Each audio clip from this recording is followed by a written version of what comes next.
എല്ലാവർക്കും നമസ്കാരം.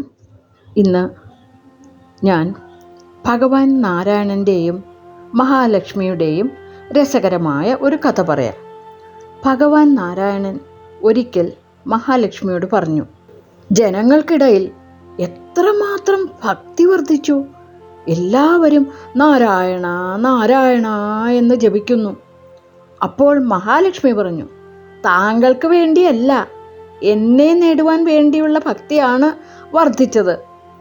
ഭഗവാൻ പറഞ്ഞു, അതിന് ആളുകൾ ലക്ഷ്മി ലക്ഷ്മി എന്ന് ചൊല്ലുന്നില്ലല്ലോ. അപ്പോൾ മഹാലക്ഷ്മി പറഞ്ഞു, വിശ്വാസമില്ലെങ്കിൽ പരീക്ഷിച്ചു നോക്കാം. ഭഗവാൻ നാരായണൻ ഒരു ഗ്രാമത്തിൽ ഒരു ബ്രാഹ്മണൻ്റെ രൂപത്തിൽ ഒരു വീടിൻ്റെ വാതിൽ മുട്ടി. വീട്ടുകാരൻ വാതിൽ തുറന്ന് ചോദിച്ചു, നിങ്ങൾ എവിടെ നിന്നാണ്? എന്താണ് വേണ്ടത്? അപ്പോൾ ഭഗവാൻ പറഞ്ഞു, നിങ്ങളുടെ ഗ്രാമത്തിൽ ഭഗവാന്റെ കഥ പാരായണം ചെയ്യാൻ ഞാൻ ആഗ്രഹിക്കുന്നു. അതിനാൽ എനിക്കിവിടെ അഭയം തരണം. വീട്ടുകാരൻ പറഞ്ഞു, ശരി മഹാരാജ്, കഥ പാരായണം കഴിയും വരെ നിങ്ങൾക്ക് എൻ്റെ വീട്ടിൽ തന്നെ കഴിയാം. അങ്ങനെ ഗ്രാമത്തിലെ ചില ആളുകൾ ഒത്തുകൂടി എല്ലാ തയ്യാറെടുപ്പുകളും നടത്തി. ആദ്യ ദിവസം ചിലർ വന്നു.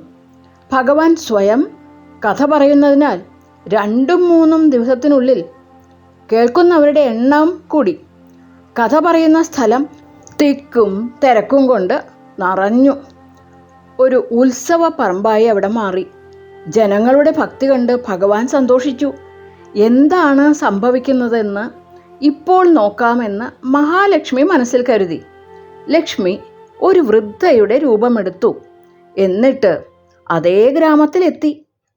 ഒരു സ്ത്രീ വീട് അടച്ചുപൂട്ടി കഥ കേൾക്കാൻ പോകാൻ തുടങ്ങുകയായിരുന്നു.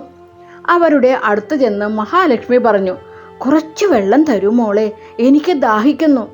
അപ്പോൾ ആ സ്ത്രീ പറഞ്ഞു, ഇപ്പോൾ സമയം 3:30 എനിക്ക് കഥ കേൾക്കാൻ പോകാൻ സമയമായി. ലക്ഷ്മി പറഞ്ഞു, കുറച്ച് വെള്ളം തരൂ മകളെ, എനിക്ക് വല്ലാതെ ദാഹിക്കുന്നു. അപ്പോൾ ആ സ്ത്രീ കതക് തുറന്ന് ഒരു ചെറിയ പാത്രത്തിൽ വെള്ളം കൊണ്ടുവന്ന് കൊടുത്തു. മഹാലക്ഷ്മി അത് വാങ്ങി കുടിച്ചു. പാത്രം തിരികെ കൊടുത്തപ്പോൾ അത് സ്വർണമായി തീർന്നു. അത് കണ്ട് ആ സ്ത്രീ ഞെട്ടിപ്പോയി. അവൾ ചിന്തിച്ചു, എന്തത്ഭുതമാണത്! ഈ വൃദ്ധ സാധാരണക്കാരിയല്ല, ഇവർ അത്ഭുത സിദ്ധികളുള്ള വൃദ്ധയാണ്. ഈ വൃദ്ധയ്ക്ക് ഭക്ഷണം പിന്നെയും കൊടുത്താൽ കുറേ പാത്രങ്ങൾ കൂടി സ്വർണമാക്കി മാറ്റാൻ പറ്റും എന്ന് ആ സ്ത്രീ ചിന്തിച്ചുകൊണ്ട് പറഞ്ഞു. അമ്മേ, നിങ്ങൾക്ക് വിശപ്പ് കാണും, ഞാൻ ഉടൻ ഭക്ഷണം എടുത്തു തരാം. ലക്ഷ്മി പറഞ്ഞു, വേണ്ട മോളെ, നീ കഥ പറയുന്നത് കേൾക്കാൻ പോവുക. സമയമായി. ഞാൻ ദിവസവും ഇതുവഴിയാണ് പോകുന്നത്, പക്ഷെ എൻ്റെ സമയം ഇതായിരിക്കും. ആ സ്ത്രീ കഥ കേൾക്കാൻ പോയി ചുറ്റുമുള്ള സ്ത്രീകളോട് മുഴുവൻ കാര്യങ്ങളും പറഞ്ഞു. അപ്പോൾ സ്ത്രീകൾ അത് കേട്ട് കഥ കേൾക്കാതെ അവിടെ നിന്നും എഴുന്നേറ്റ് വീട്ടിൽ പോയി ആ വൃദ്ധയെ നോക്കിക്കൊണ്ടിരുന്നു. അടുത്ത ദിവസം മുതൽ കഥ കേൾക്കാനുള്ള ആളുകളുടെ എണ്ണം കുറഞ്ഞു. അതിനാൽ ഭഗവാൻ ചോദിച്ചു, ആളുകളുടെ എണ്ണം എങ്ങനെ കുറയുന്നു? ആരോ പറഞ്ഞു, ഒരു അത്ഭുത സിദ്ധിയുള്ള അമ്മ അവിടെ എത്തിയിരിക്കണു. അവർ ആരുടെ വീട്ടിൽ നിന്നും വെള്ളം കുടിക്കുന്നുവോ ആ ഗ്ലാസ് സ്വർണമായി മാറുന്നു. പ്ലേറ്റിൽ കഴിക്കുന്നുണ്ടെങ്കിൽ പ്ലേറ്റ് സ്വർണമായി മാറുന്നു. അതും ആ വൃദ്ധ വരുന്നത് താങ്കൾ കഥ പറയുന്ന സമയത്താണ്. അതുകൊണ്ടാണ് ആളുകൾ കഥ കേൾക്കാൻ വരാത്തത്. മഹാലക്ഷ്മി വന്നിട്ടുണ്ടെന്ന് ഭഗവാൻ മനസ്സിലാക്കി. ഇത് കേട്ട മാത്രയിൽ കഥ നടത്തിപ്പുകാരൻ അവിടുന്ന് പതുക്കെ പിൻവാങ്ങി. അയാളും ലക്ഷ്മിയുടെ അടുത്തെത്തി പറഞ്ഞു, അമ്മേ, ഞാൻ ഭഗവാന്റെ കഥ പാരായണം ചെയ്യാനുള്ള ഏർപ്പാടുകൾ സംഘടിപ്പിക്കുകയായിരുന്നു. നിങ്ങൾ എൻ്റെ വീട് വിട്ടുപോയി.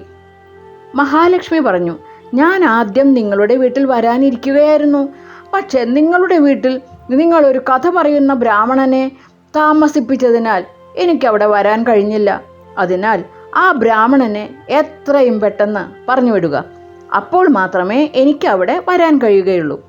കഥ പറഞ്ഞ് ഭഗവാൻ വീട്ടിലെത്തിയ ഉടൻ അയാൾ പറഞ്ഞു, ഹേ മഹാത്മാ, നിങ്ങൾക്ക് താമസിക്കാനുള്ള ഏർപ്പാടുകൾ ഞാൻ ധർമ്മശാലയിൽ ചെയ്തിട്ടുണ്ട്. അതിനാൽ ഇന്നു മുതൽ നിങ്ങൾ അവിടെ താമസിക്കുക. ഭഗവാൻ പറഞ്ഞു, കഥയ്ക്ക് ഇനിയും 2-3 ദിവസം കൂടി ബാക്കിയുണ്ട്. അതുവരെ ഞാൻ ഇവിടെ താമസിക്കട്ടെ? അയാൾ പറഞ്ഞു, ഇല്ല, താങ്കൾ അവിടേക്ക് പോകുക. ഞാൻ മറ്റൊന്നും കേൾക്കാൻ പോകുന്നില്ല. എൻ്റെ ചില അതിഥികൾക്ക് ഇവിടെ താമസിക്കണം. അപ്പോൾ ലക്ഷ്മി അവിടെ എത്തി പറഞ്ഞു, നിങ്ങൾ കുറച്ച് പുറത്തു പോകൂ, ഞാൻ ഈ ബ്രാഹ്മണനെ പറഞ്ഞ് മനസ്സിലാക്കാം. ലക്ഷ്മി ദേവി ഭഗവാനോട് പറഞ്ഞു, പ്രഭോ, ഇപ്പോൾ താങ്കൾ എന്തു പറയുന്നു? ഞാൻ പറഞ്ഞ കാര്യത്തോട് യോജിക്കുന്നുണ്ടോ?